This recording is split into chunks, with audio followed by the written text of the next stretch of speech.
Good morning. We're off. Ryan's contemplating jumping off the bridge.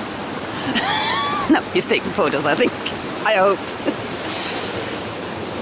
It is, I don't know what time. What time is it? 8ish. 10 to 8. 10 to 8. So we're about an hour later than we wanted to set off, but you know, we're in no hurry. We're about 4.5 miles away from the turn-off to Sierra City, so that means we're about 6 miles from Sierra City. We have to get there somewhere between the hours of 10 and 2 to pick up our parcels, so yeah, no hurry. The concrete dam.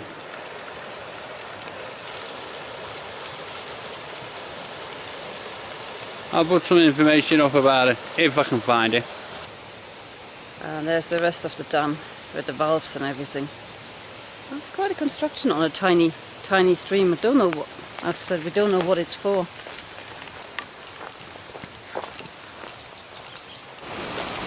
And another bridge. Damn, we're being spoiled with bridges in this area. Maybe we could move some of them into the Sierras and then people wouldn't have to skip ahead.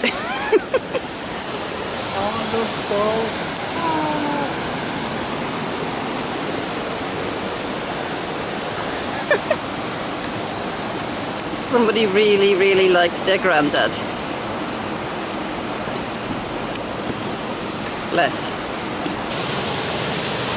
That's so nice. I'm guessing this is still Milky Creek.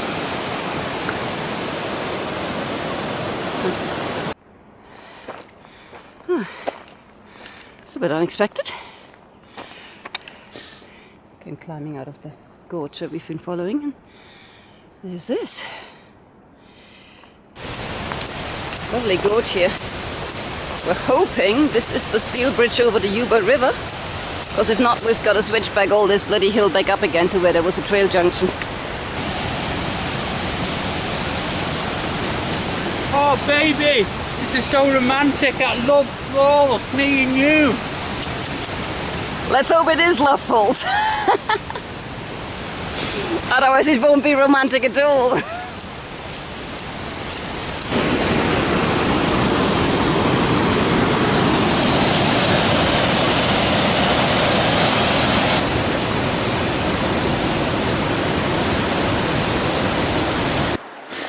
The last bridge before town. Beautiful streams. Beautiful Heidi in front. I said that loud so she could hear that.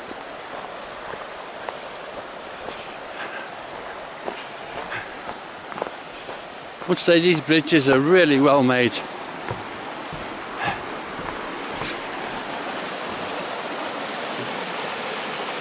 KS gone on. There's the highway crossing. PCT sign over there. And we're off into Sierra City. It's about a 1.5 mile walk along the highway, but there seems to be a nice strip on the side, so so hopefully beer time. Yeah, Brian's developing beer speed, which means I'm probably going to arrive in Sierra City an hour after him. He hasn't yet figured out that I can't hear a word he's saying from this distance, but yeah. I'm sure it was something profound about beer. Yep. Plus about 25 hikers today, I think. If we've counted all the people coming past us. After all this time walking around in the snow with nobody, seeing nobody for days, or 3 hikers a day, suddenly it's really busy again. Sierra City.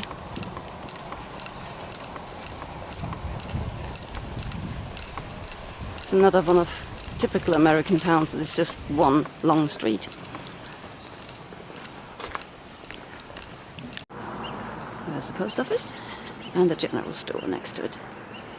Post office is only open from 10 till 2, so a lot of people send their parcels to the general store instead. We send it to the post office because, you know, we just timed our arrival. General store has Wi-Fi and a deli, which is important because Sierra City shuts down on a Monday and Tuesday. There's all the restaurants in here are closed on a Monday and Tuesday, and we of course arrived on a Tuesday, so the only food available was at the general store. It was nice, it was good, very friendly people. This is the restroom area. They have cold showers in there, charging points, water, trash, everything you could possibly want. That where we camped is just up there. It's just behind the church. The church itself you can't stay anymore, but the property adjacent to the church, they let you stay in the driveway at the moment, for free. So hopefully hikers won't spoil that generous arrangement. But yeah, this is a nice area to hang out and, you know, charge. Have some food. There's some more picnic tables further down. Yeah, not much of a map to show, but we set off from our campsite, followed Milton Creek along to the second bridge, which also had campsites with it, and then just started our sort of undulating... It went up all the time. Descended to Sierra City. You have it in your head that you're going to go down all the time, and you just don't. You go up half the time, so it's like we kept going like, that's a lot of up for a down, but yeah. I think it was around in this section where we had a bit of a strange surprise when a siren went off.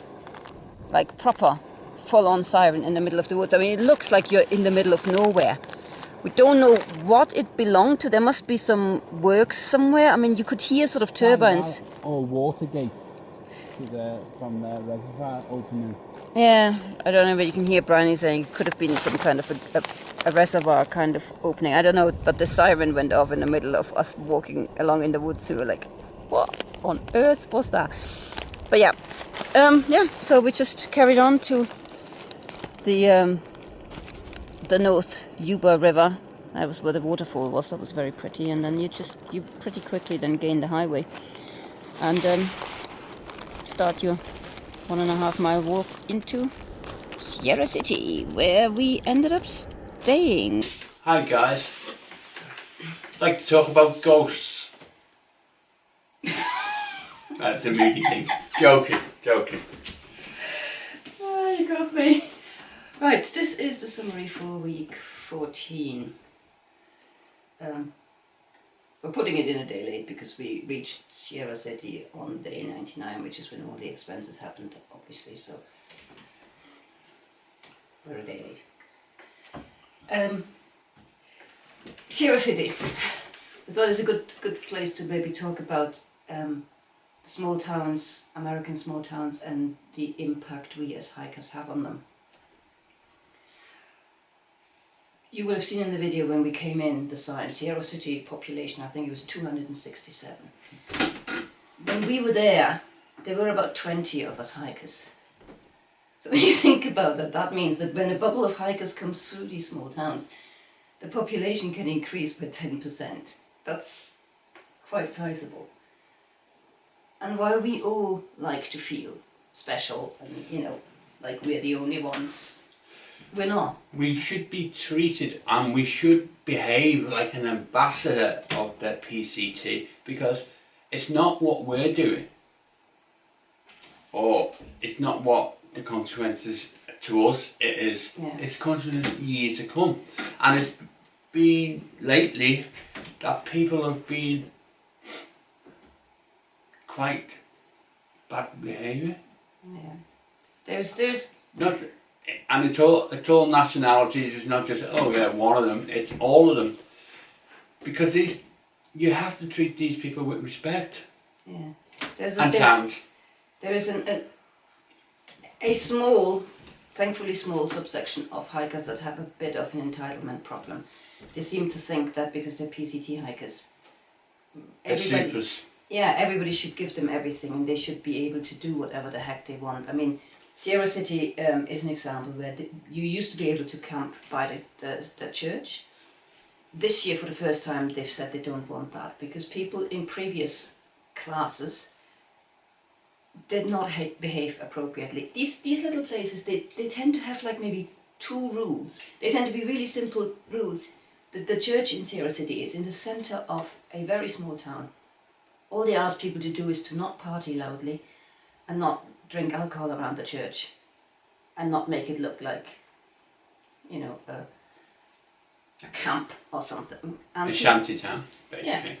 and people couldn't stick to those rules. They were partying around the church, they were drinking alcohol, and they spread their washing everywhere. So the church eventually said, sorry.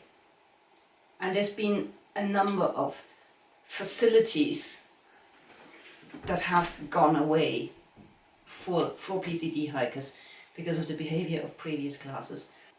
Most of these people don't make money doing this. They're doing it out of love. Yeah, there's nothing in it for them. They're just trying to be friendly and helpful. And we as hikers, well, I think we could just show a little bit more gratitude by simply sticking to the 1 or 2 rules they impose on us, which are usually quite sensible rules, like please don't trash the place, you know. And as I said, when you think about it, you know, 20 people coming into a town of 276, even if we're all treading very carefully, we will leave a footprint. It's you know, it's inevitable. So, I'm not saying you can't have fun. no. You've got to respect people. They have a community toilet and shower, but people who do the washing just putting it all over the place. Yeah, which is And if you're passing through town and you see stuff like that, you're going like, I'm not stopping here. Yeah, there's a town where there's people's washing hanging over the banisters of the, you know, the visitor centre, so to speak. It leaves a bad impression for people that go through and don't know there's a bunch of PCT hikers. It frankly leaves a bad impression for PCT hikers, you know. Just The thing is, they've set it up now. There's a house just after the church. Yeah. They give you free lecky, free water, free camping. If you're going to do the washing in the community toilets, take it and put it there. Don't leave it spread. No, it's not that you can't do it. There's places for you to do it yeah. in the right way. Yeah, so that's just 5 cents worth, because it's just very aware of the fact that, you know, as Brian said in the beginning, our behaviour will not impact us. Because people are generally very, very nice. Too nice to tell us to stop being dicks.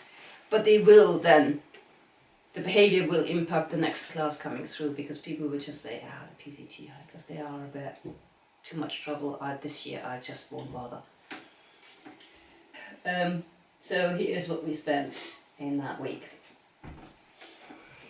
We spent, this includes, I think our spend in Truckee, because we did not spend $338.31 in Sierra City, that's what I'm sure. So the resupply was $338.31. I think that was a parcel we made in Truckee. We spent $170.65 on town food. That is definitely Donna Summit. We went crazy in Donna Summit. We spent $100 there on food because we were just so glad to be out of that section. And we bought $118.26 worth of equipment / gear, and my mind is utterly blank as to what it could have been. Food bags, tent bag. Oh, that's right. Yeah, we replaced some of our stuff sacks because they were Fell apart. going the way of the dodo. That's gas and spikes. Of course, the replacement, because Brian's micro spikes had fallen apart, he ordered a Someone from replacement. Amazon, REI. Yeah. And we spent $31.45 on postage because we were sending parcels ahead again. So all in all that week, we spent $658.67. That's quite a hefty thing for such a short stretch, but yeah, as I said, that there's Reach 2 twice, town isn't it? stops in it. Yeah, that's it. That was it for week 14. And I hope you enjoyed it.